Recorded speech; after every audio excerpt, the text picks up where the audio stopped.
Queridos amigos, estamos de vuelta. Como les anunciamos hace un poco, queríamos hablar y aclarar un tanto en torno a esto que es el DNU 70, y para ello hemos invitado a la doctora Silvana Vegala. Antes ya tuvimos a Silvana acá con nosotros de invitada hablando de otro tema, pero en virtud de la cualidad que ella tiene de abogada, de investigadora y de ser una luchadora contra estos temas nada más, nos pareció oportunísimo tenerla de nuevo con nosotros. Entonces, Silvana es una docente investigadora de la Universidad Nacional de Córdoba y de la Universidad Nacional de la Patagonia Austral. Es técnica asesora de centros de comunicación popular y asesoramiento legal, ONG de la ciudad de Córdoba, en la cual desde el año 2000 desarrolló una línea de trabajo con migrantes. Silvana, desde la radio de la Universidad de Misiones 98.7, don Jorge Cordi y León Toro, te saludamos. Hola, ¿cómo están? Buenas tardes, Jorge, buenas tardes, León, y a toda la audiencia de ese hermoso lugar. Muchas gracias, Silvana. Estábamos hablando en la editorial de nuestro programa de hoy de las barreras físicas, las barreras legales y las barreras mentales en contra de la migración. Y queríamos abordar desde esta perspectiva lo que tiene que ver con el decreto 70.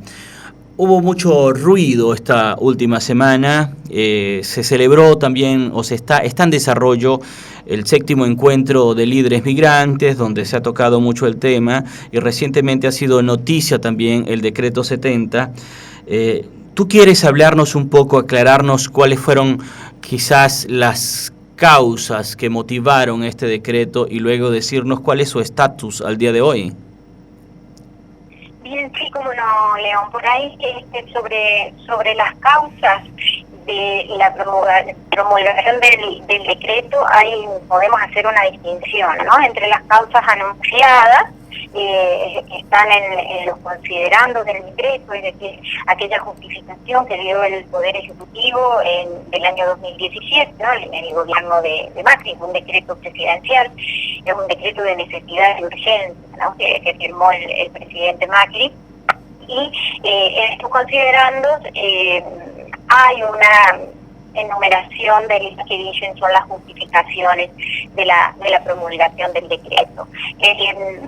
Si te parece, o en otra oportunidad podemos tocarlas y criticarlas, que es muy fácil y muy obvio, ¿no? Quiera que lea el decreto, los considerandos del decreto se da cuenta de que en realidad es una construcción incluso basada en datos falsos, ¿sí? Las estadísticas que se presentan con un uso del lenguaje que engaña, ¿no?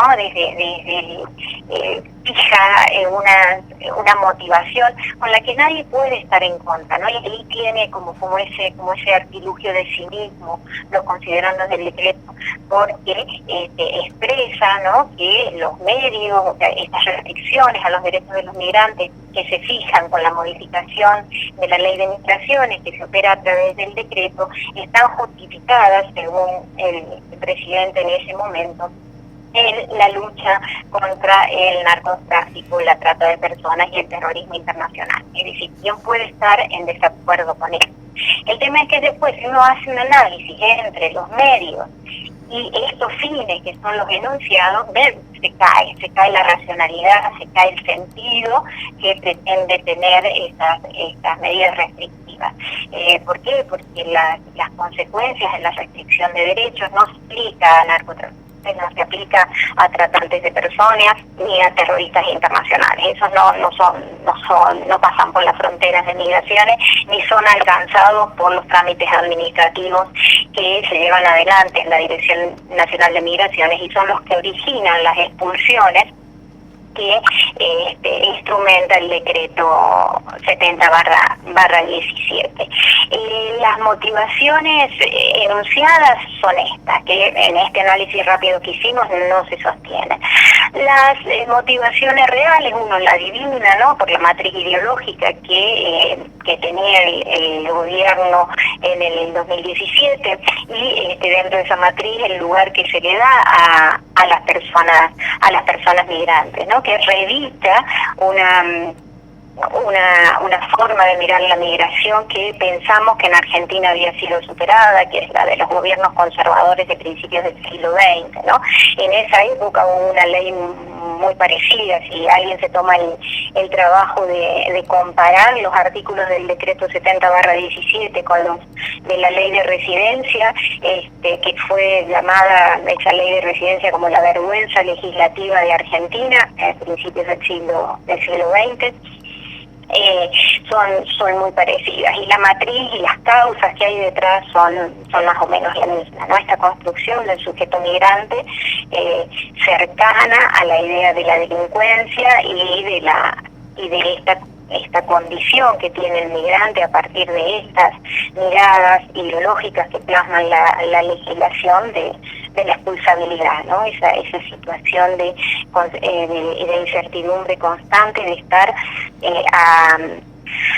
sometido al arbitrio de un Estado que en cualquier momento, haciendo uso de estas medidas, puede terminar con el plan de vida de una persona que eligió este territorio para llevarlo adelante, ¿no?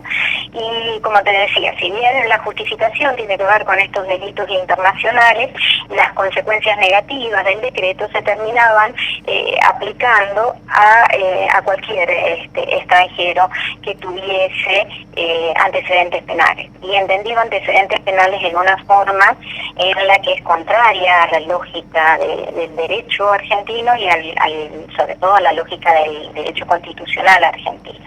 Es decir, el decreto de necesidad y urgencia 70/17 no se sostiene en un análisis de constitucionalidad, y no se sostiene tampoco en un análisis de convencionalidad, ¿no? A partir de la incorporación en la Constitución argentina de las convenciones de derechos humanos. Hay muchas razones por las cuales el decreto de necesidad y urgencia es inconstitucional. Se han planteado hay toda una historia, ¿no? Judicial, que en este momento está en la Corte Suprema de Justicia de la Nación, en torno a que se diga, ¿no? Que se ponga de manifiesto esa constitucionalidad por voces autorizadas y se lo derogue o se lo anule, como es lo que pretendía el amparo que presentaron las organizaciones sociales cuando se modificó la ley de migraciones. Claro, en este momento, ¿cuál es el estatus? ¿No lo han derogado? ¿Lo están considerando nuevamente? ¿Lo introdujeron a consideración? ¿Cómo está eso ahora? Bien, como te decía, la historia de este análisis constitucional que se le pidió a la justicia que se hiciera tiene como podemos decir cinco momentos, ¿no? El primer momento de esta historia fue la aparición del decreto de necesidad y urgencia, cuya inconstitucionalidad venía ya en su germen, ¿no? Primero porque no cumple con las exigencias que tiene el poder, que debe cumplir el Poder Ejecutivo para dictar un decreto de necesidad y urgencia, ¿sí? La necesidad y la urgencia, primeramente, ¿no? Eso no se pudo comprobar. Que era necesario eludir el trámite constitucional que se prevé para sancionar las normas, que es el Poder Legislativo, y el Poder Ejecutivo, dice el artículo 93, que nunca puede tener posibilidad de sancionar leyes, salvo, estas condiciones de necesidad y urgencia que deben ser probadas, y que las normas dictadas bajo esta posibilidad, los DNU, deben ser revisadas para mantener su validez por el Poder Legislativo. Hay una comisión en el Poder Legislativo de la Nación que se encarga, digamos, de revisar los decretos de necesidad y urgencia para rechazarlos o admitirlos, pero se tiene que expresar, tiene que ser explícita esa aprobación los decretos por parte del Poder Legislativo. Eso no pasó con este decreto, o sea, ya en su nacimiento tiene esa mancha de inconstitucionalidad que tiene que ver con los procedimientos por el cual fue parido, ¿sí? Es decir, que el Poder Legislativo no se haya pronunciado que es un poco el argumento de la Dirección Nacional de Migraciones, es decir, no ha dicho, no lo ha rechazado el Poder Legislativo, eso no lo hace, no significa que lo haya aceptado, porque la Constitución es clara y la ley que rige, ¿no?, cómo se deben producir los decretos de necesidad y urgencia, lo dice también, ¿no? La Comisión Bicameral del Poder Legislativo se debe expresar por la validez o el rechazo de los decretos de necesidad y urgencia. Este decreto, fíjate, con todo el tiempo que tiene de haber sido sancionado, todavía no cumple ese requisito formal. Eso como de entrada, ¿no? Frente a esto, como te decía recién, como el segundo momento sería el amparo que presentaron en la Justicia Federal, porque los temas migratorios, el sistema judicial argentino tiene como dos niveles, ¿no? El sistema federal, y cada provincia tiene su sistema de justicia propio. La materia migratoria es propia del sistema federal de justicia. Entonces, en esa es competencia de esa órbita de la justicia. Allí el CEL, CAREF, COPADI y presentaron un amparo para que se dijera que es nulo ese decreto y se lo rechazara, ¿sí? En esa primera instancia ese amparo fue rechazado, se apeló, y la sala de la Cámara Nacional de Apelaciones, que es quien revisa, ¿no?, las cuestiones de primera instancia, anuló el decreto. Ese fue como el primer paso positivo, digamos, en este camino de pedirle a la justicia que revise, ¿no?, la actuación del Poder Ejecutivo y la omisión de actuación del Poder Legislativo en esta norma en particular. Esa era la sentencia de esa Cámara, anuló el decreto, es decir, si las cosas hubieran quedado ahí, ese decreto se lo declaró nulo. Pero ¿qué pasó? La Dirección Nacional de Migraciones no aceptó esa sentencia de la Sala 5 de la Cámara Nacional de Apelaciones e interpuso lo que se llama un recurso extraordinario en la Corte Suprema de Justicia de la Nación. Sí, entonces allí está, digamos, ahora el tema. ¿Cuál ha sido el avance? Que creo que fue que se comunicó el 13 ahora de noviembre. ¿Cuál ha sido el avance en esta mirada que se le pide a la Corte Suprema de Justicia de la Nación? El dictamen del procurador, ¿sí? El procurador, si bien forma parte del Poder Judicial, no tiene función jurisdiccional, es decir, no es juez, sino cumple la función de la defensa de los intereses de la sociedad. Sí, es el Ministerio Público, se llama. Si bien, como digo, forma parte del Poder Judicial, pero es un organismo independiente del Poder Judicial. Y su rol es elaborar los dictámenes, es decir, cuál es la mirada en función de la defensa de los intereses de la sociedad en general de ese caso particular. El procurador o la Procuración, el Ministerio Fiscal, interviene siempre que se cuestione la constitucionalidad de una norma. Y es el paso previo al tratamiento por parte ya sí de los jueces de la Corte Suprema de Justicia de la Nación. Ese dictamen, que es necesario antes del juzgamiento por parte de los jueces de la Corte Suprema, es lo que hemos conocido ahora el 13. ¿Sí? La procuradora Laura Monti analizó toda esta historia, ¿sí?, mucho mejor que lo que yo lo hice en estos breves minutos, toda la historia de este cuestionamiento judicial que se hace al decreto, y ¿sí?, el recurso de la Dirección Nacional de Migración. Es decir, le dio razón, digamos así, a la 5 de la Cámara Nacional de Apelaciones, que, como te dije hace un ratito, anulaba el decreto. Lo que dice la Procuradora es la Dirección Nacional de Migración no me ha dado argumentos suficientes para sostener la constitucionalidad del decreto. ¿Sí? No ha podido probar que no es inconstitucional, por un lado. Y por el otro lado tampoco ha logrado desvirtuar todos los argumentos que la Cámara de Apelaciones había dado. Entonces, digamos, es una buena noticia, ¿no? Es una buena noticia porque si bien el dictamen del procurador no es vinculante para los jueces de la Corte Suprema, los jueces pueden fallar de acuerdo a su criterio, es difícil que sea parte. Yo no puedo, hacer futurología ni predicción respecto a que en función de este dictamen de la procuradora Laura Monti, la Corte vaya a fallar en el mismo sentido. No lo sé, lo deseo, pero no lo puedo asegurar.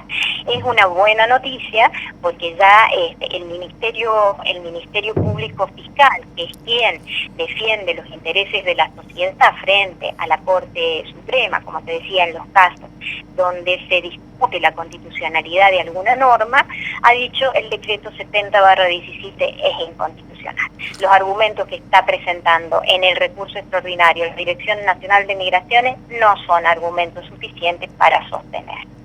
¿Qué diría la Corte Suprema? Bueno, ese es el próximo capítulo. Sí, Silvana, me surgen dos preguntas. La primera es, ¿aún la Dirección Nacional de Migraciones está sosteniendo los argumentos o puede renunciar a lo que argumentó entonces? Ese es uno primero. Y el otro es, ¿cuál es el precio que paga desde la mirada de la evaluación de los derechos humanos, tanto por órganos multilaterales como por otros gobiernos, o en su responsabilidad con los derechos humanos? ¿Cuál es el precio que paga la nación argentina?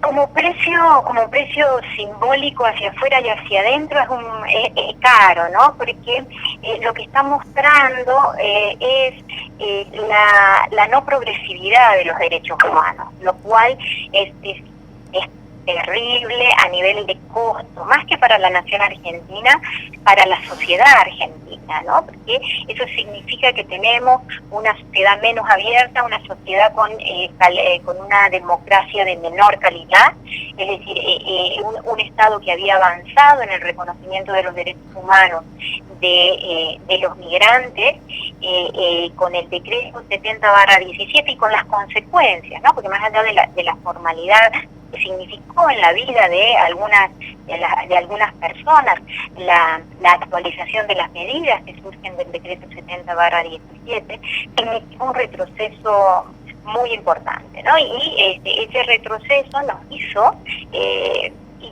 que organismos internacionales, estos comités, ¿no? Que cuando uno se compromete internacionalamente por la firma de un tratado internacional, como lo son el tratado de la Convención Internacional para la Protección de los Derechos de los Niños, Niñas y Adolescentes, contra la tortura, los derechos económicos, sociales y culturales, el de los trabajadores migrantes y sus familias, y cada uno de esos convenios internacionales tiene un comité que de lo que se encarga es de mirar cómo los estados se portan en función de esas obligaciones que asumieron. Y en este sentido, los organismos, los comités de todos estos tratados que yo te nombré, a partir de la sanción del decreto 70/17, le llamó la atención a la Argentina. ¿Sí? Le observó diciéndole, mire, usted está cumpliendo con los compromisos y está volviendo atrás, ¿sí? Que eso en materia de derechos humanos es muy grave. Es decir, entiende que la idea de progresividad de los derechos humanos significa ir siempre para adelante, con las prácticas y con las medidas y sobre todo con las legislaciones. Entonces, estos comités le observaron a la nación argentina y le dijeron, mire, esto que está haciendo está mal. No obstante de esas recomendaciones, esas observaciones, el decreto sigue vigente. ¿Sí?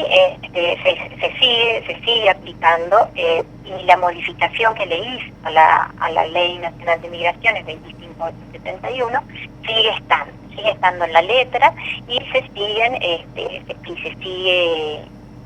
sigue usando como argumentación. Silvana, te habla Jorge Cordi, te quiero hacer una consulta. Supongamos que la Corte Suprema decida rechazar y digamos, y considerarlo constitucional, que esperemos que no pase. ¿Hay alguna estrategia para seguir, para avanzar en el pedido de la anulación del decreto? Y están los organismos internacionales, la Corte Interamericana de Justicia, donde ya se presentó, ¿se acuerdan el caso de esta chica peruana, Vanessa Gómez Cuevas, que llegó a la Corte Interamericana y a partir de su presentación por el CELS en la reunión de Suiza fue que el director nacional de migraciones de ese momento, García, digamos, un poquito para atrás, frente al llamado de atención de la ONU, y por razones humanitarias, entre comillas, ¿no?, le permitió a Vanessa regresar a la Argentina. Ella había sido expulsada en virtud de este decreto. Siempre que se priva de derechos y siempre que no se reconocen derechos hay algo para hacer. ¿Sí? Hay algo para hacer, si no, por vías judiciales, la acción política siempre es posible. ¿Sí? Es más, todas las ganancias que hemos tenido en función de derechos, pensemos en los derechos de los trabajadores, en los derechos de las mujeres, han sido obtenidos a partir de luchas y de la movilización y del reclamo para que el Estado dé lo que se niega a dar en materia de derechos. Y una pregunta más. Sí. ¿Era necesario hacer un decreto? ¿Por qué no modificar la ley si había una propuesta? Porque me parece que un decreto de necesidad y urgencia es justamente eso, establecer la urgencia sobre un tema, porque modificar una ley por un decreto es un hecho grave. Tiene que haber realmente una necesidad y urgencia. ¿Por qué directamente no se trató la modificación del proyecto de ley y que pase por el Congreso? Ay, eso se lo tendríamos que preguntar al Poder Ejecutivo del 2017. ¿Y por qué crees vos? ¿Por qué creo yo? Lo que Sí. te dije un poco al principio, ¿no? Uh-huh. Había una construcción ideológica que se buscó imponer por este lado. Te digo que también en esa época, no sé si hubiese sido un resultado muy distinto el camino del tratamiento legislativo de los proyectos que andan dando vuelta. Mirándolo, digamos, estratégicamente, el que haya sido un decreto de necesidad y urgencia nos da el principal argumento para hablar sobre su inconstitucionalidad, sin ir al fondo, ¿sí?, del tratamiento diferencial y discriminatorio del migrante. ¿Sí? Que esa es la sustancia que tiene el decreto. ¿Sí? Hay un trato diferencial que vulnera derechos, que es discriminatorio y que tiene que ver con un tratamiento excesivo del migrante que tiene situaciones vinculadas con la ley penal. Claro. Y esa sería como la parte sustancial. Al haberlo hecho por un decreto de necesidad y urgencia, nos da este otro argumento formal, ¿sí?, que es casualmente el que no está pudiendo ahora justificar la Dirección Nacional de Migración. No había necesidad y no había urgencia. Y es más, no se le dio el tratamiento legislativo que tenía que darse en la comisión bicameral. Entonces, esa cuestión formal, que uno lo pone a ver, si uno se pone a ver desde el punto de vista sustancial, que es lo importante, no es lo más importante del decreto, pero sí es la parte más débil. Entonces, estratégicamente, bueno, se ataca por ahí. Eso de la sala 5 de la Cámara Nacional de Apelaciones no se queda ahí, ¿sí? Va mucho más allá y aborda los temas sustanciales de una manera muy muy interesante. Porque me parece que no desaprovechó la oportunidad para decir estas cosas, ¿sí? Pero tanto el voto de la mayoría como el de la disidencia repara en las cuestiones formales, que son, digamos, como el gran defecto con el que nació el decreto de necesidad y urgencia. Como vos bien decías, Jorge, no había necesidad y no había urgencia. Se creó una ficción de necesidad y urgencia que no se ha sostenido en el tiempo, y es lo que ataca también, como decía, el fallo de la Sala 5 de la Cámara Nacional de Apelaciones. Bueno, me pondría de pie y aplaudiría. ¿Cómo sabés, Silvana? Es impresionante. Sí. Silvana. Gracias, pero es en función de la necesidad que se pone a leer y que tiene que ver con la oportunidad que los migrantes y su situación dan para aprender y interiorizarse en estas cosas, ¿no? Que ojalá uno no tuviera esa necesidad y que las leyes no manejaran las categorías de nacional y extranjero para hacer distinciones a las cuales uno después tenga que argumentarle la inconstitucionalidad. Ojalá eso no fuese necesario, pero bueno, aquí estamos. Veremos qué dice la Corte y ojalá podamos hablar en función de un fallo que dé la razón y diga finalmente que el decreto de necesidad y urgencia 70/17 es inconstitucional. Bueno, esperamos que para el momento del fallo entonces podamos tener la oportunidad de seguir conversando sobre este tema contigo. Te comprometemos desde ahora y te agradecemos muchísimo el tiempo que nos dedicas en esta segunda oportunidad, porque ya hemos estado hablando, pero contamos contigo como valioso recurso para aclarar estos temas que tienen que ver con la migración y sobre todo desde los aspectos de la justicia. Muchas gracias, Silvana, por tu compañía.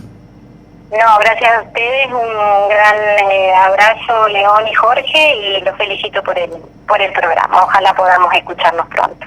Muchas gracias. Era la doctora Silvana Begal, abogada, docente, investigadora de la Universidad Nacional de Córdoba y de la Universidad Nacional de la Patagonia Austral. Es técnica asesora de Centro de Comunicación Popular y Asesoramiento Legal, ONG de la ciudad de Córdoba, en la cual desde el año 2000 desarrolla una línea migrantes.